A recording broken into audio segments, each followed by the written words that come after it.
Hey, it's Brandy with Loving Living Green. We're here today at the Atlantic Station Supercharger in Atlanta, Georgia.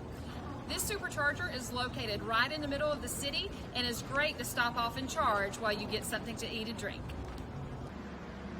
The Atlantic Station Superchargers are in a parking deck. They're on the bottom level, which is P2, and they're in the red section.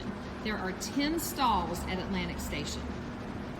If you're in the back end stalls, if you look straight ahead, you will find stairs and an elevator that will take you to the heart of Atlantic Station. Right up the elevator from the Superchargers is a Publix. Right across from Publix is a burger joint and a Pho 24.